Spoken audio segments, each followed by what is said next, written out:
Hi, and welcome back to I Was Thinking. I'm Nafis. And I'm Simone. It's okay. And I did it the original way. It's okay. Yes, guys, welcome back with another episode. A very spicy episode. I'm gonna go ahead and just say that now. Controversial in a way. I have some feelings, and I'm not gonna hide these feelings. And yes, these feelings are biased feelings, and I, at this point, do not care. Okay. And I was the one who suggested we do this. And I'm looking at myself like, why did I do this to myself? Mm-hmm. Why did I do this to us?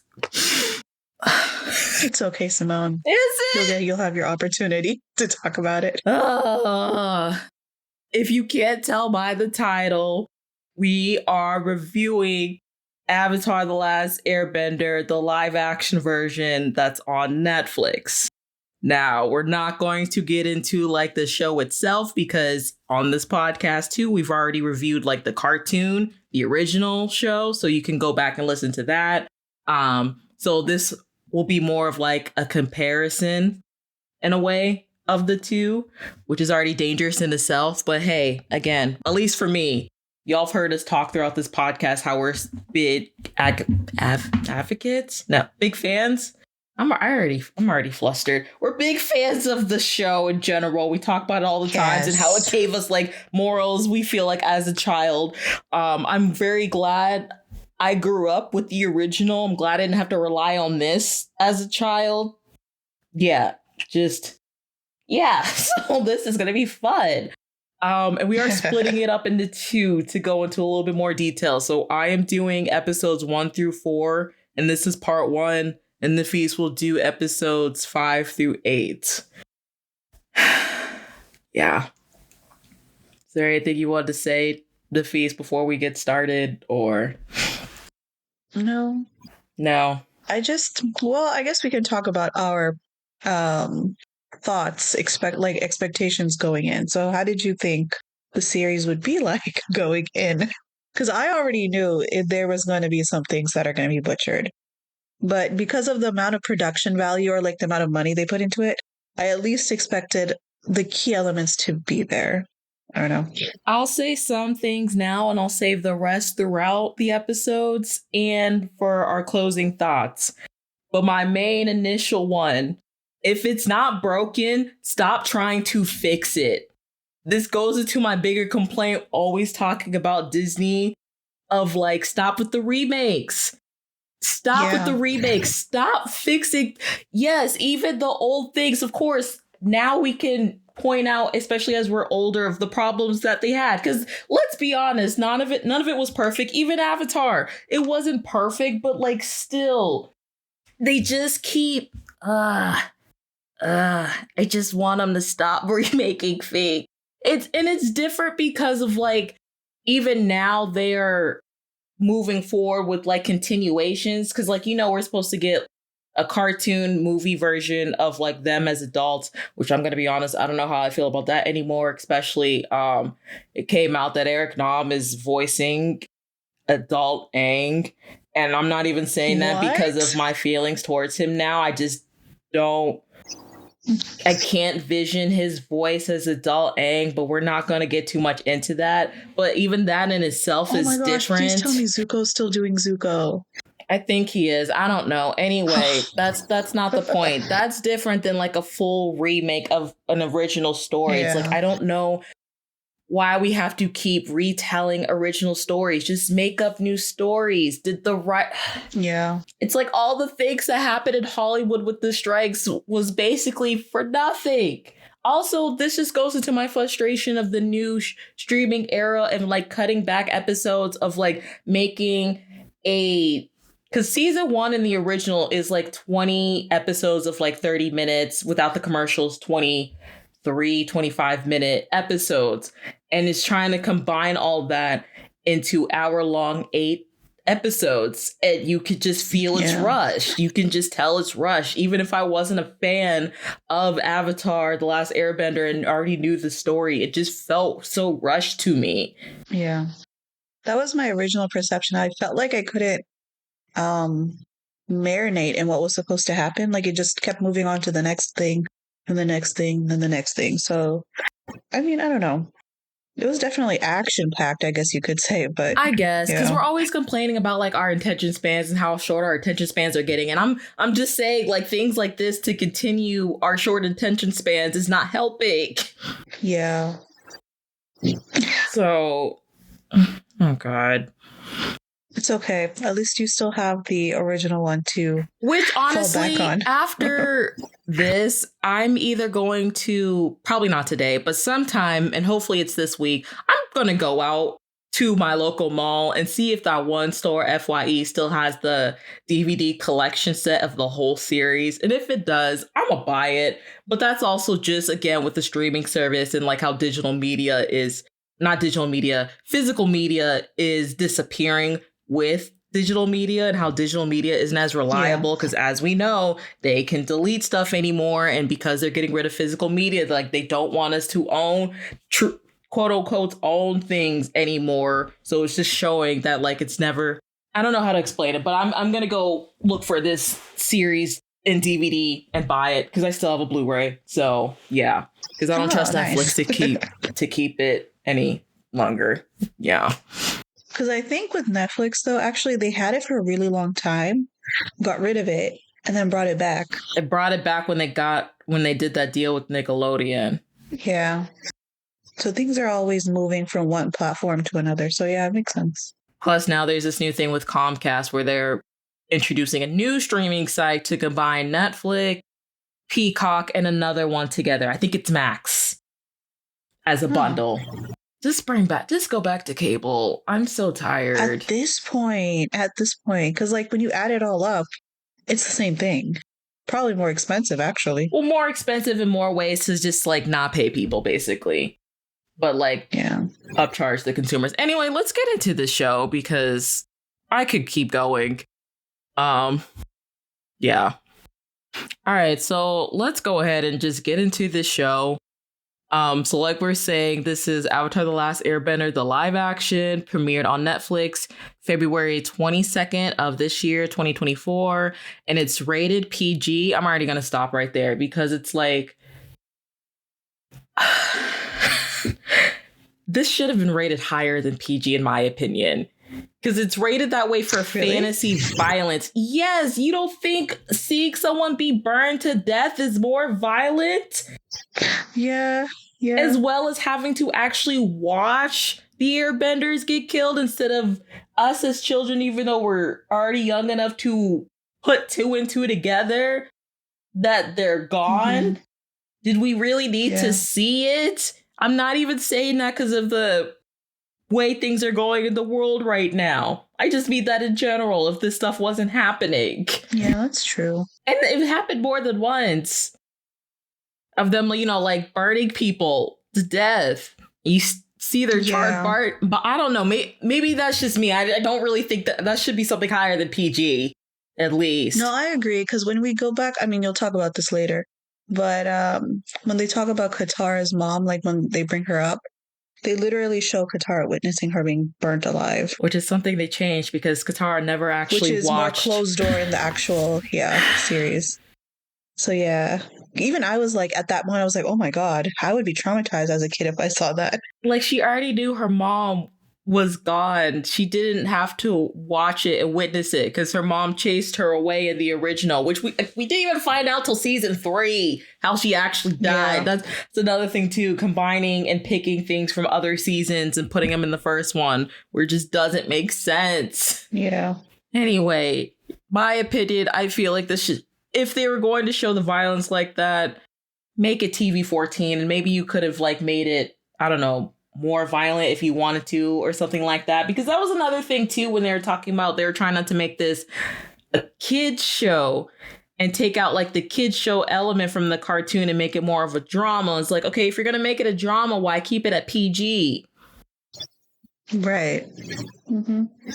If you don't want it to follow the kid elements, but still rate it PG for family friendly, it's not, in my head, it's not clicking.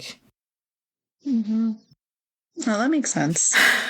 Anyway. I don't know. I guess since I'm used to like violence, like it didn't really bother me, but I can see your I mean, point. that could also be another problem, but I just not for you, Yeah. Nafis. I just mean like in general in society, like we're too, especially in Yeah. America, we see violence so much to where it's so desensitized. Yeah. It's desensitizing us as people. That's what we've been saying again with everything that's been happening lately. And it's just proving more and Mhm. more every single day. Okay, so the showrunner, I'm already tired, y'all. The showrunner, executive producer, and writer is Albert Kim. I'm coming back to him because he also said something in an article that I've linked in the description box that I had a problem with. The executive producers is Dan Lindsay. Oh, I forgot to say this, y'all. What I will appreciate and a thing they try to hold on to with this live action is getting more representation of like people of color, specifically of like the Asian and indigenous diaspora. So a lot of these names, I am sorry if I butcher any of them. They're just a little hard to pronounce for me because I don't know how they like phonetically sound in like languages that I don't know, but just need to let y'all know. Trying my best. Like usually when we do international shows, but yes. So Lindsay Libator. Now there's a part in this article where it says for ride back, and I don't know if that's someone's like name or if it was a mistype, but I'm just gonna say it. And Michael Gui, I'm not sure how you pronounce it. It's spelled Goi. The co-executive producer is Roseanne Yang. And the directors throughout the series is Michael Gio or Guy. I'm not really sure. Rosanna Liang and Jabbar Raizani. So before I get into the cast, this is what I was talking about. I guess Netflix has like its own little like article column thing called Tundrum, and I feel like I've heard that before and I can't remember why, but I think it had to do with something bad. But anyway, when they were giving a description of like the show and the remake and what it's essentially about, I don't know if this is a misquote or like the way he said it in text kind of gotten like misconstrued. But there's a quote from the showrunner who basically brought, Avatar: The Last Airbender to life, where he said, the series is a chance to showcase Asian and indigenous characters as living, breathing people, not just in a cartoon, but in a world that truly exists, very similar to the one we live in. Now, I understand what he means as far as like the representation, but the way it's worded to me kind of makes it seem like we don't already know indigenous and Asian people exist, like there's some magical creatures like in cartoon. Again, I don't think that's what he meant. Could be but just a wording thing. It is a wording thing because again, I understand as far as like visually, especially in entertainment media, of that representation, because let's be honest, the original cartoon, all the voice actors except for Zuko, and I believe the first voice actor of Uncle Iroh, because he did die during the show, so they did replace him. I don't know about the replacement, but I think those two, as far as I'm aware of, are the only two voice actors in the original show that are not white. Everyone else is white. From Katara, Aang, Sokka, I'm sure some of the side characters, and I'm sure some of the other side characters are not white. I'm pretty sure the woman who voiced Azula is white. I can't remember. But anyway, even that with a cartoon, I understand in that sense. But it's like, again, I just think it's the wording. Yeah. And maybe it is because, especially in cartoons, is like sometimes we go through this debate of like the way they can be drawn, like we don't really know their ethnicity or we don't like question their ethnicity like that. It's also just a presumption of, I guess, a lot of us thinking they are white. But like even me as a child, again, I was a child, like I thought Katara and Sokka were black. I didn't know anything about like indigenous people or like indigenous tribes until I got older. I think as far as this can go into another bigger issue. Oh, also, there's another thing about the guy who plays Sokka in the live action. I'm sure you didn't know this, Nafis, but there was a controversy when he got cast if he was actually like indigenous or not. So people just thought he Hmm. was, a white man. And I'm not gonna like, they said he's mixed and has some Cherokee in him. I'm not gonna put in the effort to fact check or say like he's wrong. I don't know this man like that. And unless like a DNA ancestry.com comes out to tell us like he's not indigenous, Gosh, it's not that like, serious though. Doesn't well, need to do a DNA test. it's not, but it is at the same time, especially if you're pushing that you want indigenous and Asian representation in a world that you barely see Mm, it to be at the forefront. But also with that, I think it goes into a bigger issue. Like, that's great, but this is also showing colorism. mm, And the continuation where I don't remember where I talked about this before, but the continuation of erasing darker skinned people of color.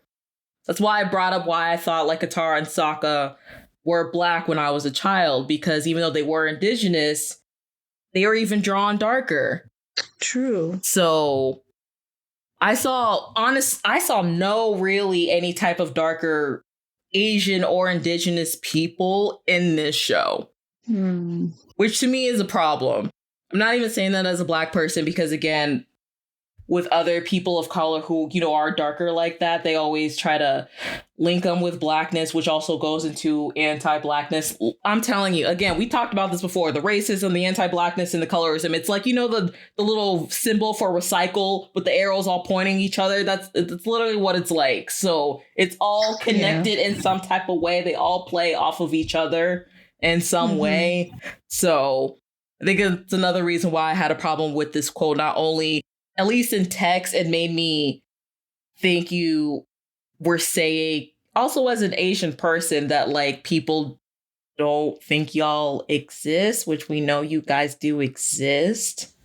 Yeah.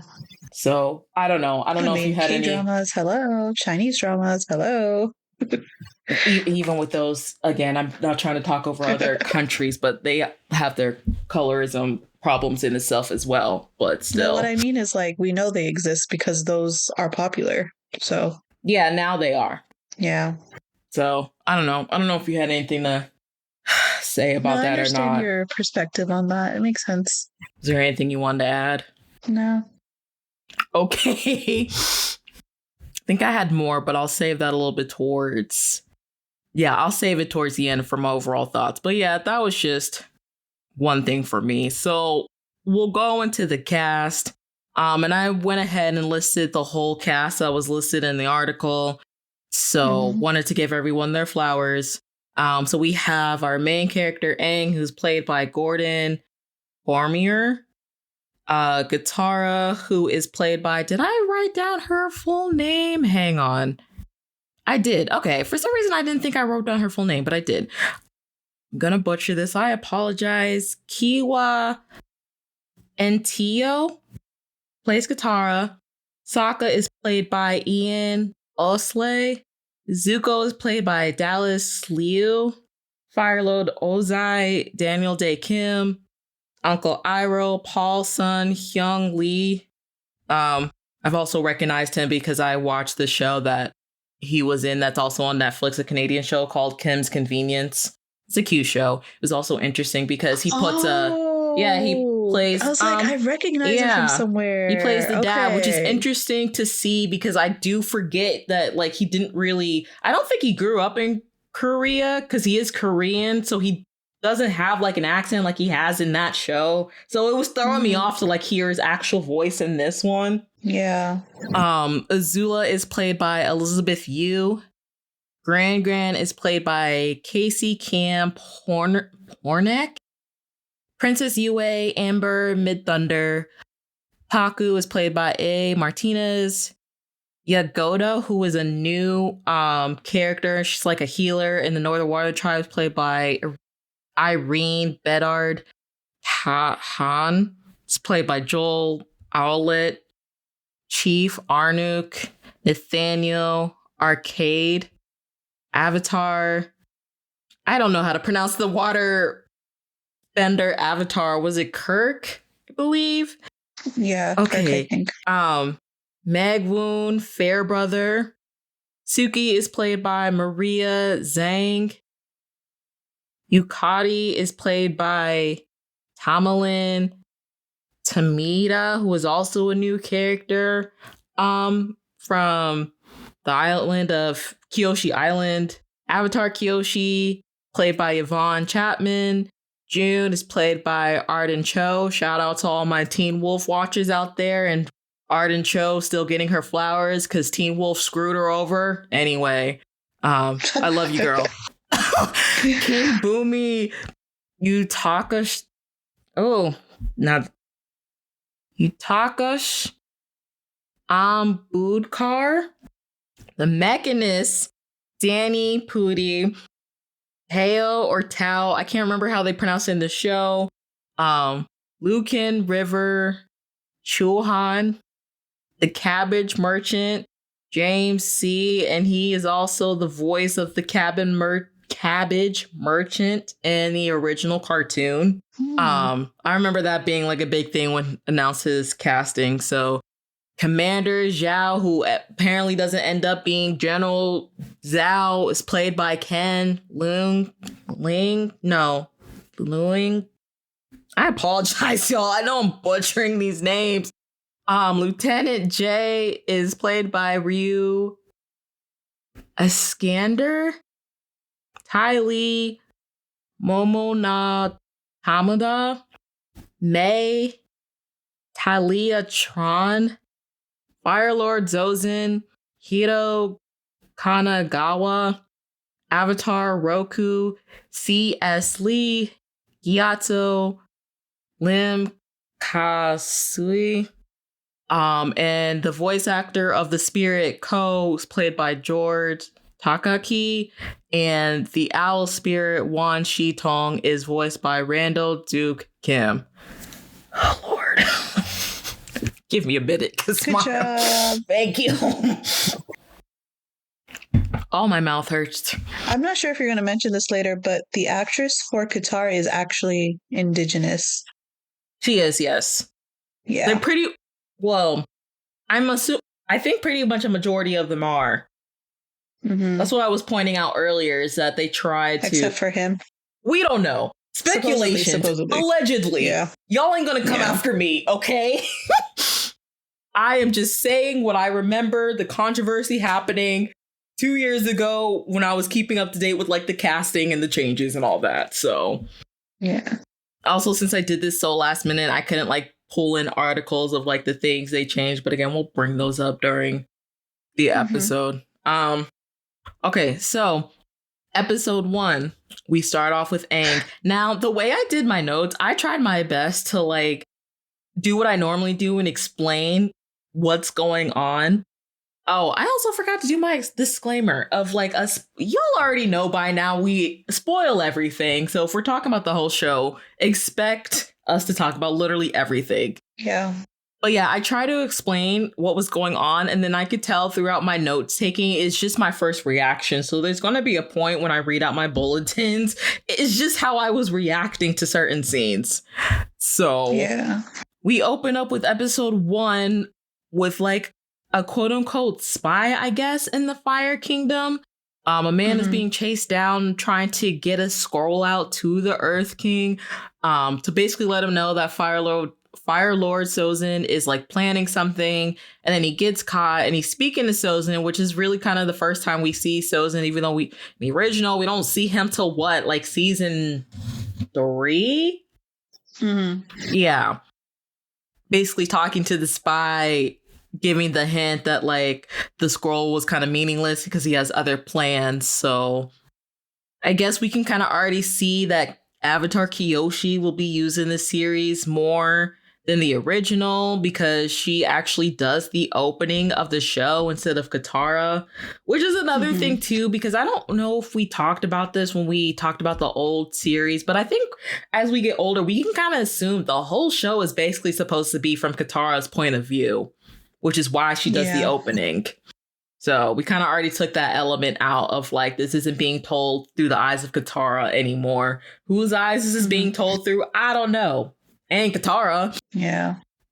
So like, instead of like we got from the original show of like flashbacks about the air nomads in the air temple, we actually see what it was like when Aang was living there. with the other airbenders, like with the other kids and Monkey Yatso and their relationship. And then also with like the whole like air nomad councils of the elders, basically. Like it was Monkey Yatsu that told Aang he's the avatar instead of like the whole council. And he is the one that tells Aang that they're debating on sending him away to learn the other elements instead of Aang eavesdropping basically on a council meeting of them separating him and Gyatso. So that was interesting. Yeah. But I mean, still at the end of the day, Aang decided that he was going to run away. So he does run away. However, it's like that same night was when they attacked the air temple. And like I said, that's when we actually get to see. Was he running away or was he getting fresh air? He was running away. He was still running away because he had his sack when he was talking to like Appa and stuff. Yeah, he wasn't getting fresh air. No, that's what I presumed. Did he say something to where he was like he was getting fresh air, but he was going to go home? I mean, didn't he? I don't know.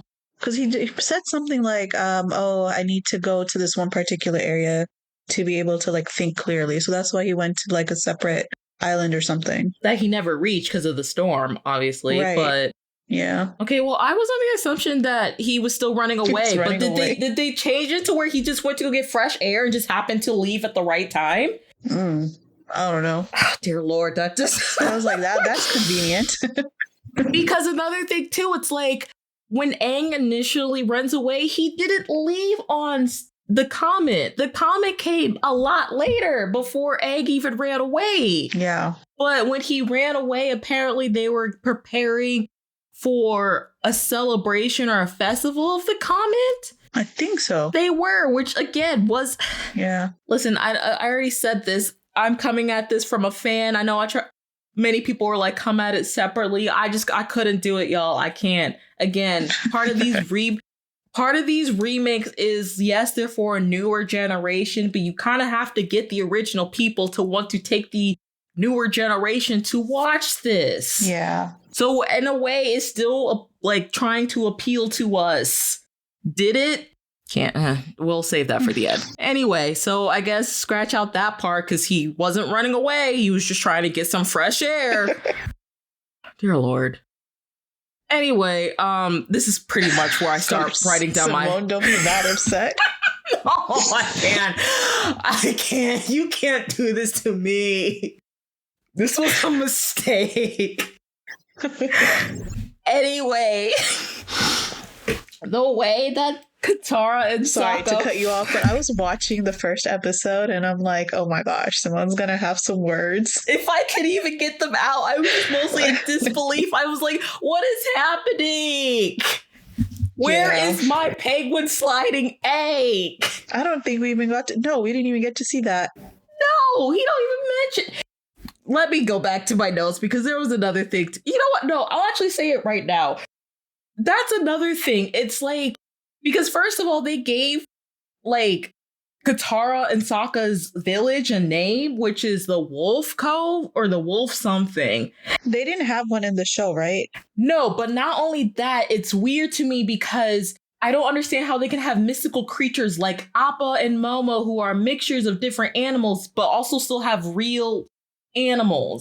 Because there's other parts where like Aang was talking to Zuko. I know I'm skipping ahead, and he was mentioning regular ass animals, but there's no like hybrids of penguins. There's no like hybrids of birds. It's just if they were, I guess, related to like the Avatar in some way. That was the only time they were hybrids. So they also took out the elements of like hybrid animals. Interesting. So I was like, okay, so is this another magical world or is it not a magical world? Because we have Appa, and then later on we'll see the Badger Moles, who again were the first teachers of earthbending. But other than that, every other animal's normal. Yeah, we do see that flying. It's like a flying squirrel, but it's not a flying squirrel. Like later on. You talking about Momo? Yeah. Oh yeah, that is Momo. Never mind. Now you calling Momo a flying squirrel? He's a lemur. Lemur. That's it though. And I don't even think you see any other animals besides them. Yeah, they kept it real short and quick. where was I? I was all over the place, but just like the show, we're all over the place. Anyway, again, the way Katara and Sokka found Aang was different. Kind of like in the original, yes, they get caught up in a rip current when they were trying to fish, but that was another thing too. The controversy of them like changing Sokka's character, especially taking out like his sexist ways. And it's like, I get it. But at the same time, that you took away made him funny. You took away his character growth. Yeah. And him learning why the things he was saying was wrong. Yeah. And honestly, they also took away his like he wasn't as funny in the live action. I'm sorry. I didn't even smile every time they tried to crack a joke. Dry. It was. Yeah. No, but I was saying, especially, I feel like Sokka's character, the way he was in the cartoon, is needed now more than ever when we're having a very scary rising of like incels and like children, especially young boys, learning all these things of like talking down to women, harming women, and like a lot more sexist propaganda is happening right now where I feel like Sokka's old personality was heavily needed. Mm-hmm. Not only that I had noticed, but like, because it does pertain in the way he treats Katara because she's a woman, they also took away his relationship with bending in general as being a non-bender, because you can also tell like the way he talks to Katara is not only because she is a woman, but because she is a bender and she is a woman. Because that's another thing of Sokka's character growth. He had to come to terms with trying to be a warrior, but also, you know, basically being normal in a sense and not feeling adequate enough as a warrior because he is normal and can't do any type of bending. Because that was also why he was so hesitant towards Aang. He didn't like that he was a bender. It didn't matter that he was an airbender, just that he was a bender. Because when I was rewatching the first episode, like before we started recording the first 10 minutes, you know, he's calling Katara's waterbending magic and like parlor tricks. He didn't take bending seriously. Yeah. Or he may have been jealous of it. I don't know. They don't touch on that because in the actual animation, like he brings that up, like, oh, you guys can bend, I can't bend. So therefore the way I approach things is different than the way you guys approach things. So like that's always brought up. Exactly. In the animation itself, but you don't really see that here. At all. He just kind of accepts it. And it's like, okay, whatever.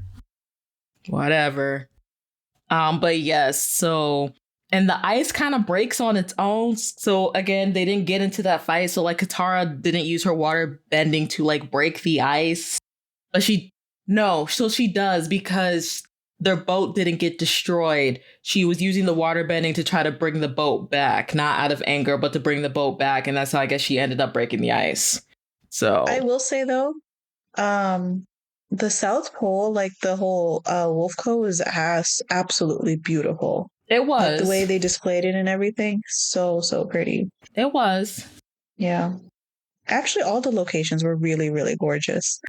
I mean, that's one thing I will appreciate admit. They really spend time and money into the VFX of like the bending of like the sets, the costumes. I thought the costume designs were like beautiful because they still kept it the same, but also changed it in ways. So this was a change I didn't mind happening. Like it was for better.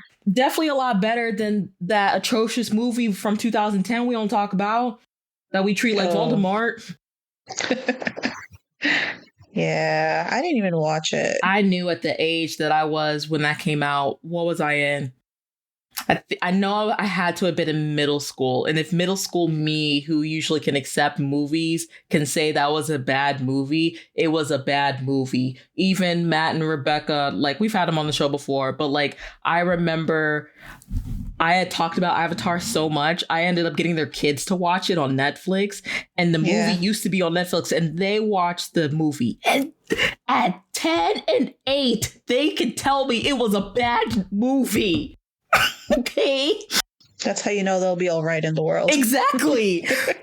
And then my dad's going to try to come in last night. He see me watching it. He's like, oh, is that the movie we watched? I'm like, no, this is a different remake. That movie was awful. He's like, I thought it was good. I'm like, no, stop. It wasn't. We can admit that also 10 years later. Not 20. Yeah. Dear God, where am I? don't know. I think that movie came out in 2010, no? It did come out in 2010. So it's like 14 years 14 later. years. Yeah. It was bad. Okay. Also a difference when they rescue Aang is that he doesn't even wake up like at the iceberg. He wakes up later on in the village, so they take him home, which was also interesting because there was a point where like Sokka wanted to leave him, and I'm like, oh, so I can't explain your character because you try to be up and righteous, but at the same time you see a human passed out coming from an iceberg and you just want to leave him? Yeah. I don't get it. Also, when Aang comes out of the iceberg, the beam still shoots up in the sky. However, the way Zuko finds out that the Avatar is alive is he ends up having statues of the last like airbender that was an Avatar in his cabinet, and they start glowing. So that's what tells him to like run outside and see the beam of light instead of already being out on the like ship deck and seeing the beam of light, which I thought was interesting. And I don't know where he got those relics from. Obviously, it was from like the invasion probably and like passed down from the family. If anything, Zuko has done his research, so. Listen, I'll say it now. I give my props to the kid who played Zuko. Yes, he played it so well. Favorite out of everybody. He actually studied the role. He played it so. I was, throughout the whole series, I was trying to like be very picky with his acting. But no, I feel like he nailed it. As far as what he needed to do to display Zuko, he hit it right in the park. I agree. So that's how he finds out that like Aang is alive and like starts heading towards the beam of light. So even though when we get to the village, again, Aang is still unconscious. We also get more background people than we had in like the original cartoon. So we see a lot more extras. So more people in the town are basically gathered around where Aang is laying in like the hut. And it's pretty much Gran that tells us that he is not only an airbender instead of Aang telling us, or like Katara figuring out that he's an airbender. So, because in the first show, like Katara was the one that realized he's an airbender because he woke up and airbent. And they also left Appa behind. That's another thing too. When they took Aang to the village because their boat wasn't broken, they left Appa behind. So another reason they found out he's an airbender was because he was flying into the sky calling for Appa. And then they see Appa flying into the village instead of just having the magical surprise of, again, when Sokka was doubting airbending, not having Appa fly and like swim to the village for them. But yeah, I also put in my exact words, not Gran taking Katara's lines and talking about the war and the Comet Festival. I was like, that's cheesy. We're getting the whole monologue from Gran. Okay. It was a little cheesy. It came off cheesy to me. I was just like, what is this? I said there's no way Zuko should have found them because the only way he was supposed to track their location is when Aang and Katara accidentally sent out a signal from the abandoned ship that they were in, which never happened. So he just magically was able to find the village. Cool.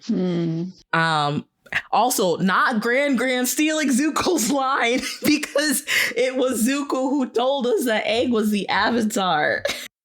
Yeah. When he came to the village. Gran stealing all the lines, apparently. Seriously. Don't trust the kids.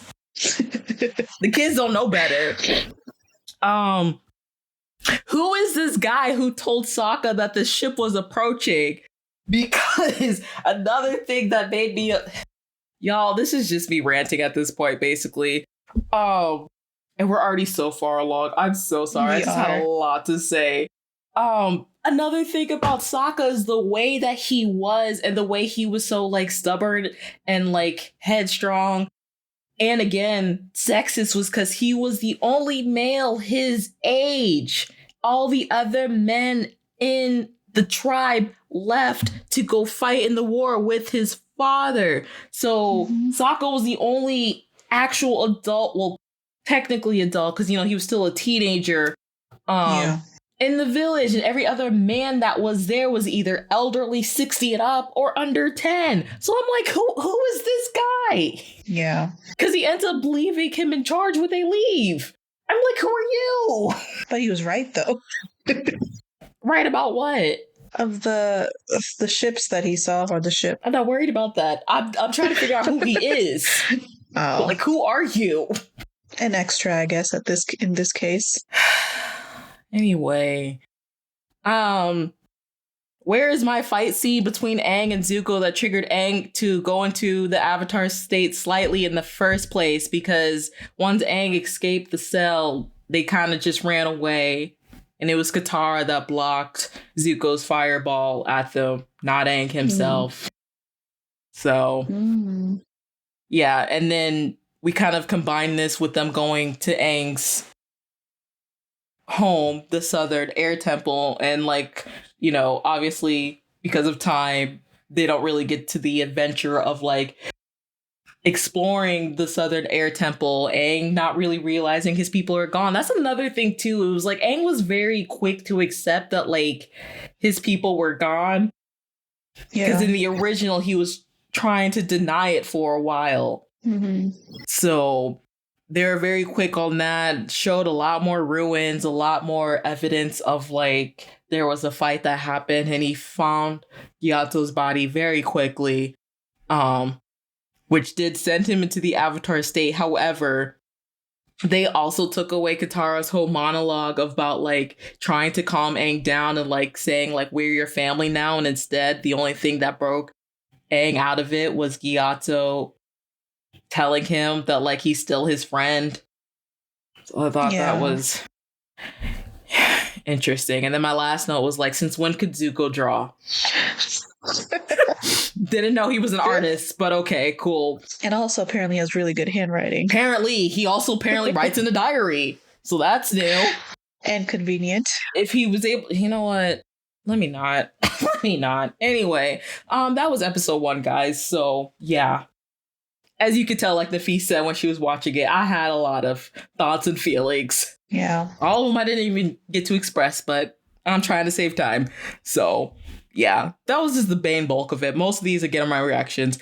Okay, so I wrote it here. It's called Wolf Cove. We're on to episode 2 now, Warriors.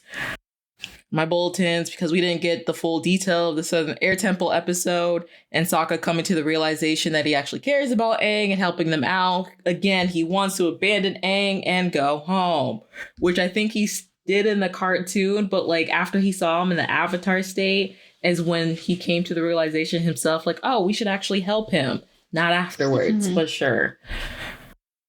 It doesn't look like we'll get any pirates and this, and apparently again, Grand coming through. The water bending scroll that in the show they steal from the pirates, she actually has. So apparently it's a fairly heirloom in Katara and Sokka's family that she put in Katara's bag so she can learn airbending, or not airbending, excuse me, water bending. So, and then that's how we find Momo, because he was going through Katara's bag, and that's how she found the scroll. Again, it's interesting to me how Avatar Kyoshi is a lot bigger deal in this series than Avatar Roku, because it takes away the relationship of Avatar Roku and Aang, especially because this war kind of, if we're being honest, started because Avatar Roku was the coward. I was also kind of getting tired of people calling Aang a coward. If we wanted to call an Avatar a coward, we should have been directing that energy to Avatar Roku, for being completely honest. Because if he was able to stop his friend Sozin from not starting this war, we wouldn't be here. Yeah. I also had a problem with it because he's a child, but I'll mention that in your part. We get new characters, like I said. So like when we actually get to Kyoshi Island, we are introduced to like Suki, but also her mom is the village leader. Suki. I really liked Suki. I think out of all of them, she had better like acting subtleties. Like she acted with her eyes, and you could tell. So I liked her. Yes, but I had another problem. Oh. Because I feel like they kind of took her character away from it was interesting. I don't know how to explain it. It was interesting to me how like the original Suki didn't really care that much of like not ever leaving the island or like being a warrior. That was something she was very proud of being in the Yeah. original. And I feel like they took that away from her as well as kind of being more boy crazed towards Sokka. Yeah. Because she didn't respect Sokka at all when they first arrived in the cartoon. Especially again, the way he was talking about women and the way women shouldn't be warriors and stuff like that. She did not open up until to Sokka until he put his big boy pants on and wanted to train and like learn from them and learn their ways and respect them more as women, as warriors. That's when she started opening up to Sokka. Not because at the beginning, because he was a hot boy. So I feel like in that sense, they took that away from her that I didn't like. Yeah. They kind of address it too, because like very, very, very subtly, now that you pointed out, because he doesn't really approach her until she comes to him and they have like that like mini fight by the river or whatever. Yeah. And then he's like, oh, okay, maybe I can actually learn from her. And that's when he approaches her for the first time. So yeah, subtle, but I mean, at least they kind of addressed it. Not done a good job. Yeah, I know. There were a lot of details that could have been more like exaggerated. Whatever. Again, like we talked about earlier, the timing, it's like trying to rush these things. Yes. In a series that wasn't meant to be rushed. Yeah. So I think they were just trying to fit everything in like 8 episodes, but they didn't have to fit everything in 8 episodes. They didn't. I had rather them do like 10 to 13 maybe if he still wanted to keep them long. And just do two like cartoon episodes in like 1 episode. Exactly. Still make them an hour long because that makes up the 20 episodes. Yeah. But we're not getting paid for this. Anywho. What did you think of them giving Suki family and making her mom the leader of the village? Because that's where I also thought it was weird and took away Suki's character of like an independent woman. How she was so like only doing this for her mom, which that wasn't her original. Because Mother wasn't present in season 1, right? I don't even know if they were alive. Yeah. I'm trying to figure out if the original she even had parents. Like if they died. I don't remember her having like parents that we see physically. But I think it's nice though, at least we see it as like a proper village and like there's families and things there. I just hope that in season 2 and 3 they don't use that as a source of something holding her back. If she even comes back. Yeah. Because who knows at this point with the things are changing. And the only thing I will say is I am glad because of the way Kyoshi Island and the way it presented how the women were like the leaders. They did have a woman leader compared to like in the cartoon where, you know, the main person was still a man. So I did like it in that aspect of showing the valuehood of that island for women and how strong they are and being leaders. Other than that, I was just like, I would have been fine without it, but sure. But like to your point too, it's like, okay, I guess I understand of like them trying to show more of like communities of like these different type of villages that we didn't get to see in the cartoon. In all caps, they don't know who Commander Zhao is. We got rid of their past. I'm talking about when Zuko and Iroh get introduced to Commander Zhao, who isn't a general, apparently. We kind of skip him being a general. He just goes from commander to admiral. Isn't general in between those two? I thought so, but I don't know. I don't know much about these rankings, but exactly. But he doesn't become a general at all. And it's like when they reunited with him, he was already a general. But like towards the end, like when Iroh asks, oh, and you are? I'm like, oh, they don't know this man. Not for taking away the history. Because that's what made Zuko and Zhao, like, their conflict more. Yeah. I just have to, like, fake cry in between my rants just because I just... Yeah. I don't care if people think I'm taking this too personal or not. Again, I'm sorry. Instead of them focusing on Iroh's backstory, they could have focused on that story. Because that was actually in book 1. I would have preferred them to focus on that, to be honest. But yeah, and I also didn't like the changes to Zhao's character because they made him more like sneaky. than he was. Like, he was a proud, like, general and, like, strong head or whatever you want to call it. But in this one, he was more like a rat, basically. Like, as far as being sneaky, telling them one thing and then going off behind their back, doing another. And it's just like, don't tell anybody about the Avatar. 2 seconds later, proceeds to write a note. Sends a scroll. Yeah. To Fire Lord Ozai himself, when I'm pretty sure realistically he would have gone through many different change of like higher ranks before he even reaches Ozai. Considering he is a general of no consequence. Or also basically the king. Like, you got to go through several levels before you get to the king. It was also just astonishing to me, just like how accessible they kind of made Ozai. Right. So, speaking of Ozai, I think he did a good job, the actor. That's great that you thought that. Yeah. Because at first I was like, I don't know if he can pull it off, though.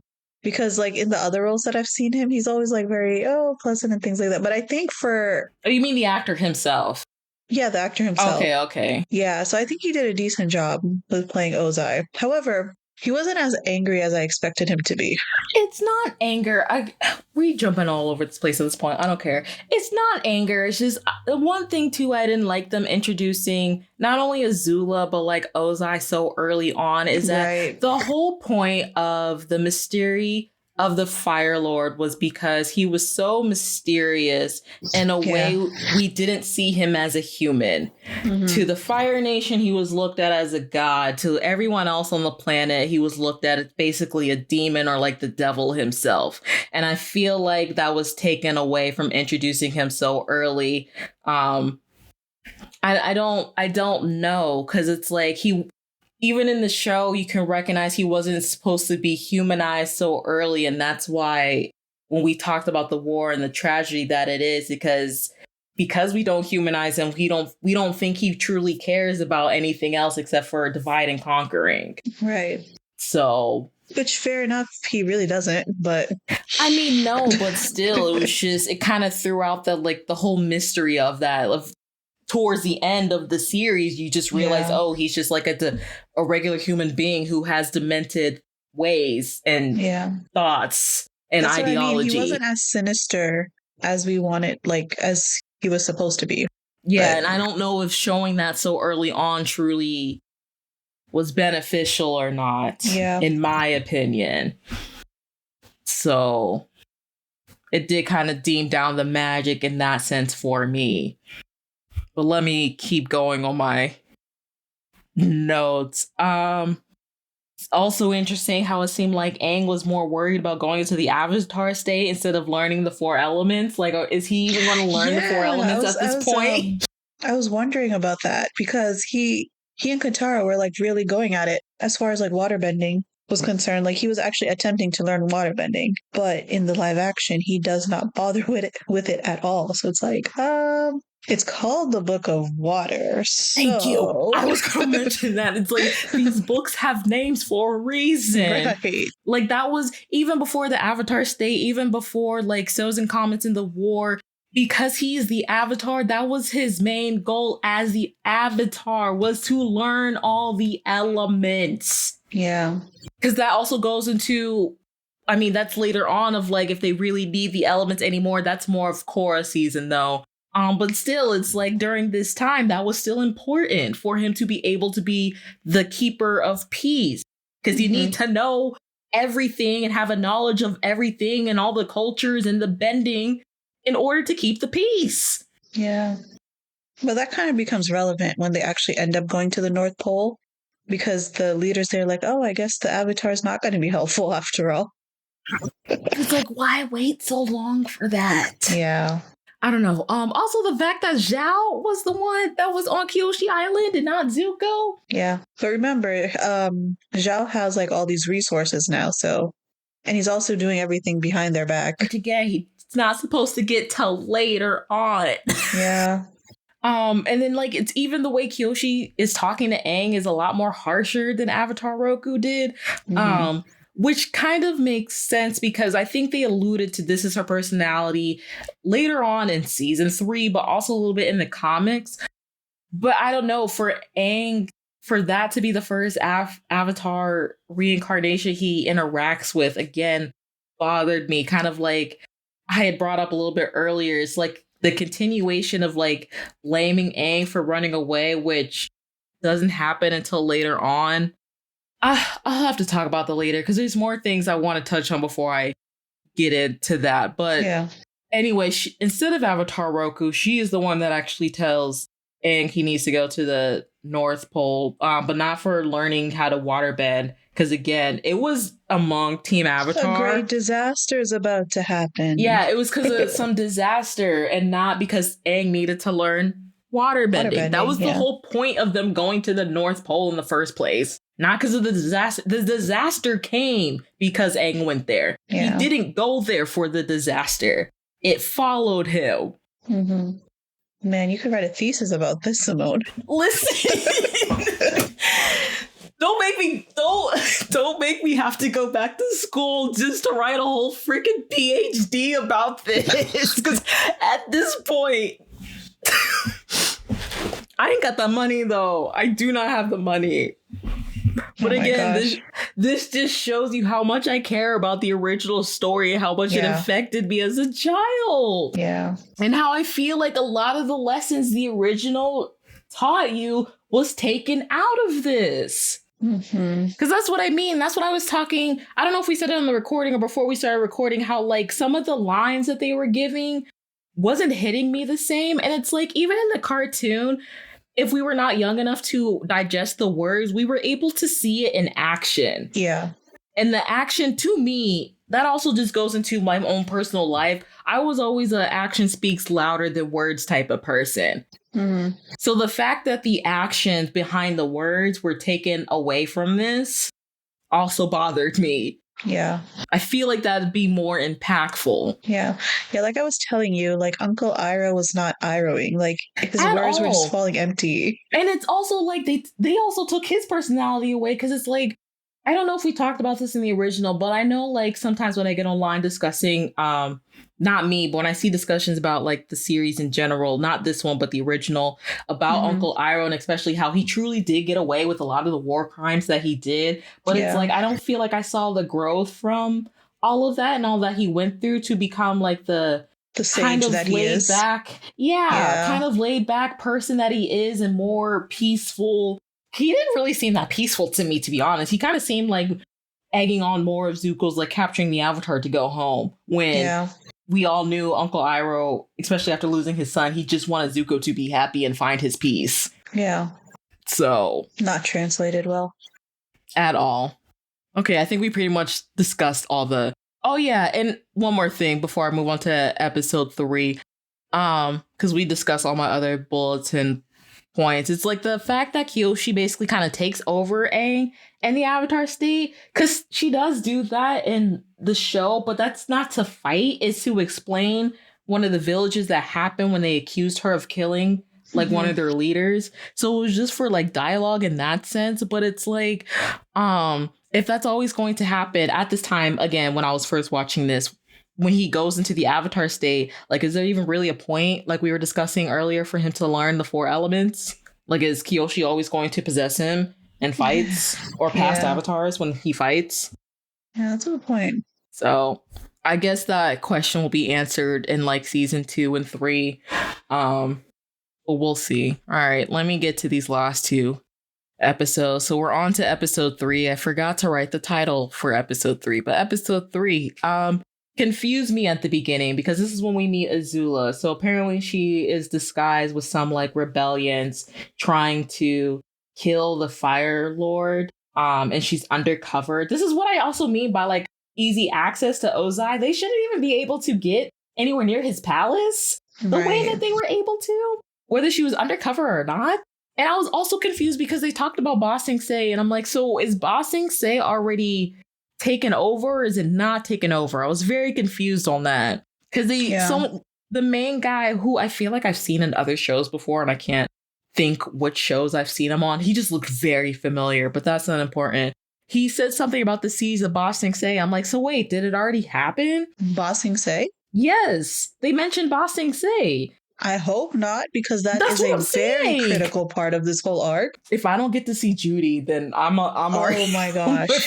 if I do not get to see Judy, Oh, what's her peace. famous line? There is no, what is it? There is no war in Ba Sing Se or something Yeah. like that. Yeah. Judy was like such a creepy character that's so essential. I know. I'm also upset they got rid of my man. What's his name? I need to look up his actual name because his name is not Haru. The Earthbender guy. Remember in that one village they went to? Because I feel like that was even for Katara's first like sense of like seeing how war affects people and like the hopelessness it can bring to people and kill their fighting spirit.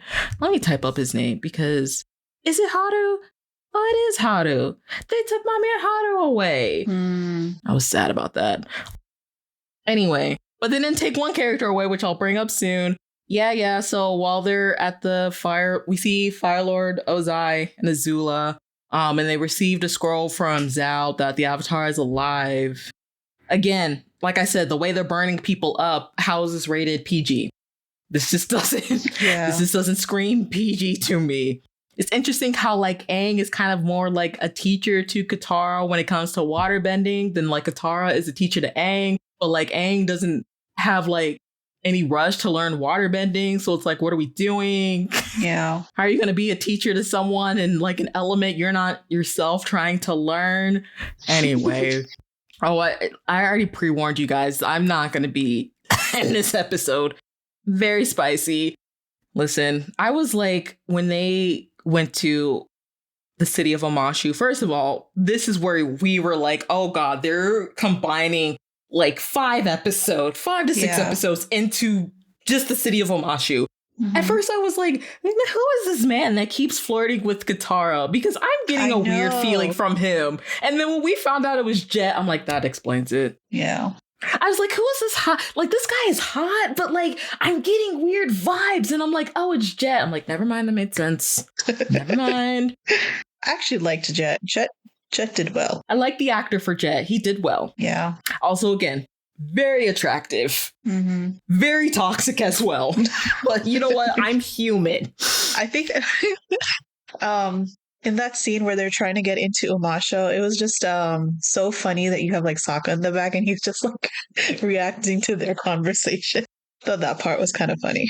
Because I would have also been like, who is this stranger man we just met helping us get in the city, but also back up for my sister? Like, right. You doing too much, sir. It's like my wife and I are trying to get in. He's like, wife? Too bad my brother-in-law can't talk. Like, oh, he was born mute. Yeah. That was pretty funny, I'm not gonna lie. That was a funny scene. Yeah, so... But then Aang was like not even part of that that scene. Because Aang was there too. He was in the sack. They also took away the like element of what was his old man name? Something Bottom the Third. You know, the way they try to sneak into Omashu in the first place. Oh, I don't remember. Yeah, from the original cartoon where they take Appa's hair and then like they make like a huge thing for his head and the mustache. Yeah. And they use the staff as a cane. So that's another thing too. It didn't seem like, again, it goes into the rushing, but like they didn't really try that hard to like be independent when they were doing things.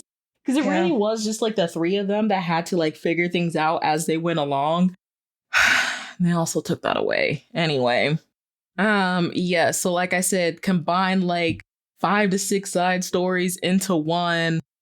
Because like the mechanism and his son who's disabled, Tao, instead of residing in the Northern Air Temple, now apparently they're refugees in the city of Omashu, which I also was kind of figuring out how to do because I feel like it was important for them to be in the Northern Air Temple, especially for Aang, because, you know, he had came to the realization that his people were gone. And it's like, who are these new people trying to live in like my people's home who are also refugees and lost their family? And I was just like, they also took that away from me too. Okay, that's fine. That is just fine. Also, how is Omashu being told that it's the safest, last standing city in the Earth Kingdom, yet there's secret bombers in the city. Spies and all that, yeah. And spies. But it's supposed to be unpenetrable at the same time. But we have spies. Fire Nation spies. Yeah. Okay. Well, that was because of, what's his name? The Jet. Mechanist. Like, he kind of aided with that. Just so he can keep him and his son safe. Yes, but like he was supposed to be helping the Fire Nation outside of Omashu. Yeah. In a different temple. In a different residency. Also, correct me if I'm wrong, because speaking of that as well, I feel like Aang was exposed to I didn't think he was exposed to the poverty side of war until Ba Sing Se, no? Right. That's what I felt too. Because they were introduced to people being displaced. Again, mentioning the mechanism and his family and getting rid of his whole village when they were in the Northern Air Temple, but he wasn't introduced to poverty until he got into Ba Sing Se, which is important because it's a big city. Right. And it showed the class difference between the wealthy and the poor, especially in times of war. Yeah. Not me rhyming right there, too. I'm about to drop a Kendrick Lamar diss track from this. So I also thought that was interesting. Yeah. And also, Omashu was a lot packed than the original as far as being overcrowded. Maybe just to emphasize the overcrowdedness, possibly. I guess. But again, that was things we didn't see until Ba Sing Se because it was big enough to... Yeah. I just, with the whole Omashu scene, I'm kind of upset that we didn't get the My Cabbages guy more than once. Because he showed up in multiple episodes and we only heard him one time. Technically 2 times, but yeah. I know what you meant. Yeah. Because he also showed up in different cities. Yeah. So I really hope he does end up showing up. We will see. I was also confused when we found out about Jet and the Freedom Fighters who are also in Omashu, because I was like, why are they also in Omashu? Where did this forest come from? Because from my understanding, the way Omashu was built, it's kind of like if you had earthbenders go to the Grand Canyon here in America and make a city out of the land there where it's mostly kind of rocks. Yeah. Where is this forest? Another reason Omashu is supposed to be impenetrable because it's a ginormous rock, a city made out of rock, in the middle of a valley. Yeah. With only one point of entrance. Yeah. Where is this forest? Where did this forest come from? I didn't see them leave the city of Omashu. Creative liberties. It was also very interesting to me the way they made Azula so insecure about Zuko. Yeah. They really... Yeah. I'm also surprised they made Fire Lord Ozai care more about Zuko. I was shocked about too. I was like, wait, I thought he did not give a shit about his son. Which is what I was talking about, the humanization of Fire Lord Ozai that we don't get until later in this series. Just because, and that egged on Azula's insecurity, because she was never insecure about anything until later on in the original. That was the point of Azula as well, because if we thought Ozai was the devil. They took that away from her arc too. Yeah, Azula was supposed to be the demon. Her slowly unraveling. They took this. Yeah. Because she was supposed to be the perfect child. Yeah. Because Zuko wasn't. Even though she was the woman in the second born, it's Ozai kind of took what he wanted Zuko to be and fed it to Azula. He didn't have to test her about her abilities that we were seeing throughout the show or make her prove her point. She already done that. Yeah. So it was just I think it really, her insecurity, I think, started when he had just received word about the Avatar, and her and King Ozai, they talk about it. And then she's leaving and she's like, oh, Zhao did a really great job finding the Avatar. And he's like, no, Zuko did. Yeah. He did the impossible, as I asked. So he would have never said that. Yeah. I was like, I don't remember him being giving credit where it's due. Because he did it. Yeah. That was another point too, and showed the division between Zuko and Azula, because while Azula was daddy's girl, Zuko was, for his mom, a Yeah. mama's boy in a sense. Not to try to like derogatize that word, but you get what I'm trying to say. Yeah. So, because that also went into like their values between the two. And Ozai also makes a reference to that, saying how he's like weak like his mother and whatnot. And that's kind of what led him to be banished, because he still, I don't know if you're getting to that point later, but yeah. Is it? I think was there Agni Kai in my part or in your part? I think Agni Kai was in your part. Was it in my part? I believe so. I think it was in your part. Oh, maybe. We'll talk about it whenever we get to it. We will. Yeah.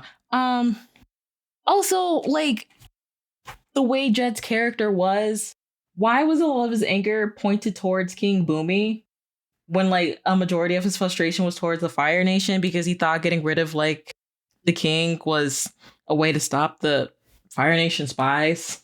I don't know where he got that logic from, but that was, and I was like, wait, how did we get here? Yeah. The reason you're an orphan is because of the Fire Nation.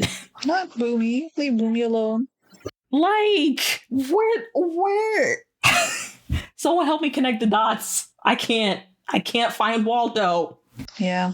And also with Boomy, speaking of Boomy, I don't like how they made him so like bitter and like I did not like that at all. I was like, where's my King Boomy? This isn't, I don't know who this man is. Challenges and things that he had going on. I mean, they made it appear as if he's trying to teach the Avatar like a lesson, but it just came off as sinister, and I'm like, it didn't even come off as teaching him a lesson like in the original did. Yeah, because also he had a leverage because Katara and Sokka was with him, but they had gotten separated and they arrested quote unquote Aang, thinking he was also a firebender. So that's the only reason why he met King Boomy. And also there was no element of surprise of going through the trials to teach him a lesson, to realize that was his friend. Yeah. He just up and just was like, oh, King Boomy. I think it was because of his laugh. So yeah, I didn't like that, because I feel like Boomy had helped Aang in processing a lot that was happening, especially in the war. Because they also made Boomy more like resentful at the war itself, which he wasn't like that. Mm-hmm. Same thing with Iroh, kind of, if you think about it. Yeah.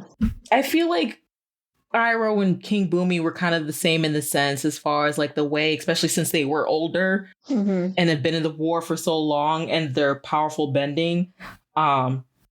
Yeah, they kind of just took that away. Yeah. I don't know how I feel about that. It just made me sad. There was a lot of character development taken away, clearly. Dear Lord. Again, with the rush to include everything, it takes away the nuances, which is what makes the show the greatest thing ever. Pretty much. We did talk about this off camera. You can't see us. Off recording. That we thought it was interesting how King Boomy was derived from like Indian culture. Yeah. So I did like that, because I thought it was pretty news to me. I was like, wait. I'll have to go back and look at the actual cartoon, because if I rewatch the cartoon, that would actually make a lot more sense as far as like the fashion, the jewelry. Like I can see it now that they did in the live action, which I thought was cool. So again, proving the point where people like to disassociate India as not being part of Asia. So yeah, thank you for bringing that to light, because we actually talked about that before. Yeah. Also, where was I going? Oh yeah, so then like the mercenary, not mercenary. Mechanist. Mechanist. What was I thinking? They had switched out like the suitcase to try to kill King Boomy, and then Katara is the one that stops it. So, which I think she did. No. In the cartoon, they still ended up destroying the town that they were near that was colonized by the Fire Nation, but they ended up getting everyone evacuated. So it's not the same. No. Because remember when Sokka, with the whole the old man that they ran into, even though he was a fire, all that they took away from us once again. And then this is also kind of starting the point of like Zuko and Iroh, they had gotten split up, and like again, Iroh sacrificed himself so Zuko could escape, and they both end up into prison. And then episode 4, I think my part is just going to be the longest. I can already feel it. Episode 4, Into the Dark. The secret tunnels are in Omashu. I wrote that in all caps.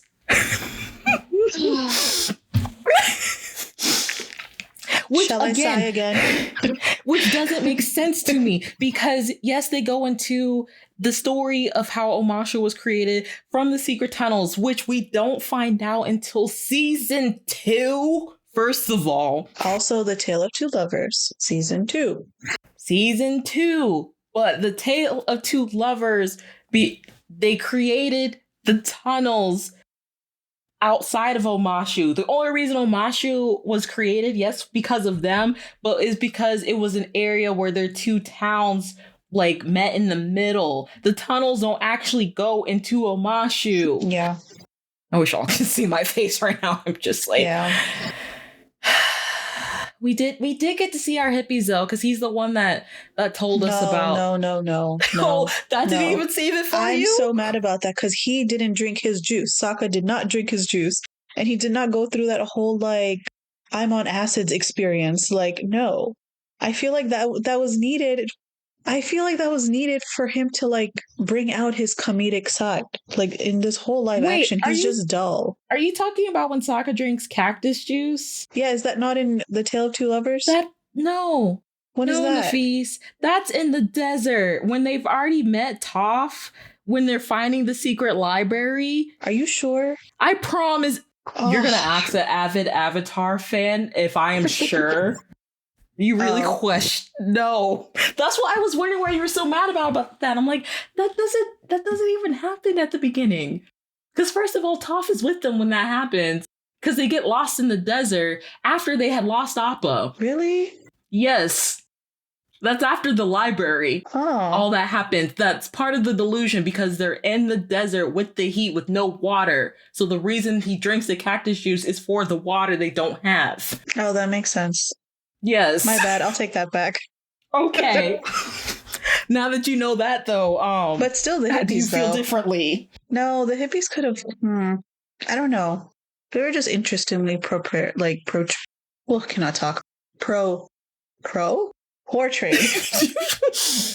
also didn't help them go through the canyons either. Yeah, they're like, oh no, these are not the tunnels. That's the tunnel.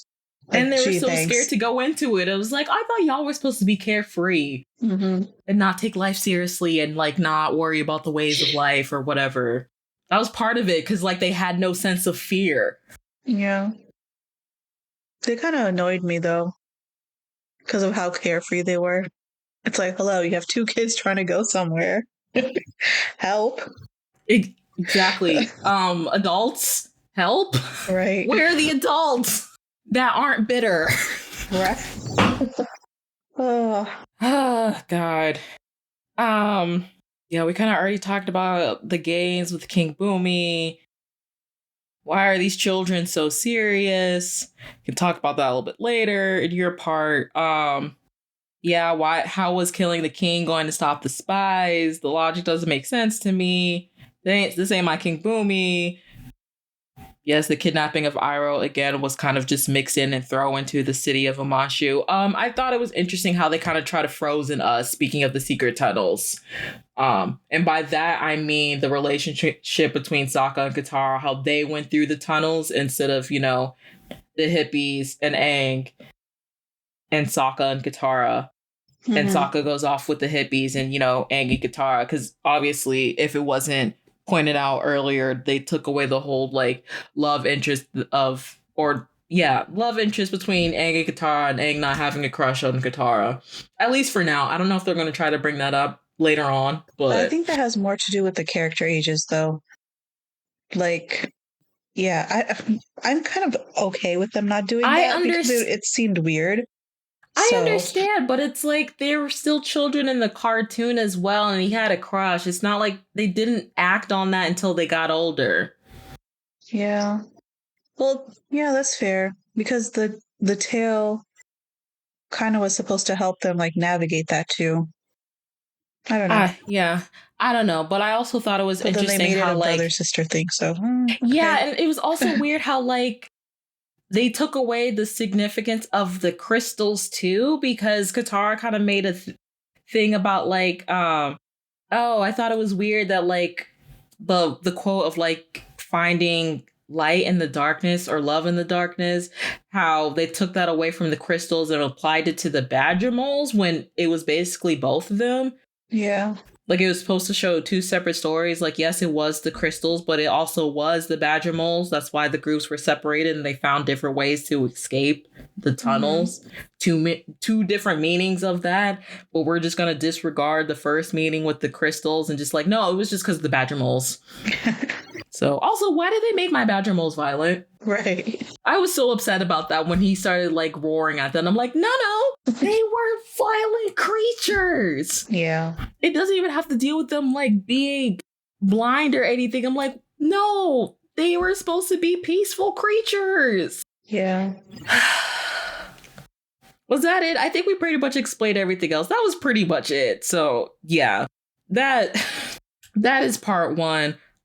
This will kind of lead into part two, but I did think it was interesting. There is a quote that King Boomy said, and again, I said I was going to bring this up towards the end, where he's like, he had told Aang out of his resentment he may be 100 years old, but he has not lived for 100 years, especially the last 100 years.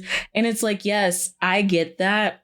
And that's why I don't like how Aang isn't Aang anymore, because through all of that, his childness is supposed to show that he has not lived the 100 years through the war. That's why he's so childlike. Yeah. And it's like they took that away, because at the end of the day, we all have to remember he is a child with responsibilities of an adult. Suspended in time for 100 years. Which is why I don't like the constant blaming of him so early on, because even in the show, Aang himself was blaming himself for running away, not other people, except for like a couple villagers, but still. Yeah. I don't know. I can explain that more in part two, but yeah, that was the first 4 episodes, guys. Nafis, any thoughts, questions, or? It was an interesting take. More than anything, I just thought it was like really rushed and just cheesy delivery. Yeah. Yeah. Yeah, I can agree with that. I really hope like the main actors, they improve this for season 2, because the way they're delivering, I'm not sure if it's a writing thing or an acting thing, but either way, like it has to like come together to make it more believable. Even with me at the beginning, like I was kind of sitting here because I noticed there's a difference between actors who studied like theater acting and not movie and TV acting. Yeah. Because, you know, in theater acting, they have to like do certain gestures to like be exaggerated so everyone in the audience can like see them and like be louder. But it's like there were certain parts where like Aang was giving his monologue where it looked like he was looking off camera. Like almost like he was reading something, but it was also a method used in like theater acting. So I'm like, does he have a theater acting background? Because it's kind of showing, but not in a good way. Yeah. I don't want to judge too much because again, he's a kid, but I think he's been in other stuff. So it's like I'm also critiquing not just because he's a kid, but this is your job. I'm sorry. I'm just gonna have to say it. I don't know if I should say this, but one thing that I found like kind of irritating with Aang's acting was that like every time he finished a sentence, it felt like he was like cutting it off with a scissors, because it was so clipped and like short. Do you get what I'm saying? Like he'll say his whole sentence and then bam, stop. But it's like even when he was trying to go into like those sentimental monologues, it's like you've been in an iceberg for 100 years. You shouldn't be having these like wiser thoughts. Yeah, I don't know. It's like I feel like I was hearing an adult through a child's body, and like I understand with him growing up with like the monks and stuff, but it's like again, still you were a child, and back then you were. I don't know how to say this. It's like again they made him so serious because even with him being the Avatar, the point of that was like he didn't even take being the Avatar so seriously. He just wanted to be a child before he even ran away, and I don't know if it was like that. Like in this. It also seemed like before everything happened, he was a little bit more serious. Yeah. So I don't know. Yeah. Anyway, we will be back. Yeah. For part 2. So thank you for listening. Again, I know I did a lot more ranting, but That was just the fan in me. I try to come at this and watch this detached from that, but at the same time, this is what I mean about like, don't fix things that's not broken, because it's kind of hard when you're trying to retell a story that's already told quite a few times. it's just hard. It's just hard for me not to make comparisons when it's been happening so many times. It's just like, can we just stick to the regular cartoon? But I think we can all agree it's much better than the 2010 version. We don't talk about the 2010 version. Anything's better than that at this point. So yeah. I have other thoughts, but I'll save that for part 2. So let us know. And I was thinking pod@gmail.com. You can follow us on Twitter, Instagram, and TikTok at I was thinking pod. Rate us the highest ratings. I think that's it. That's all I say, right? Yes. Yep. Okay. We'll see y'all later for part 2. See ya. Bye. Bye.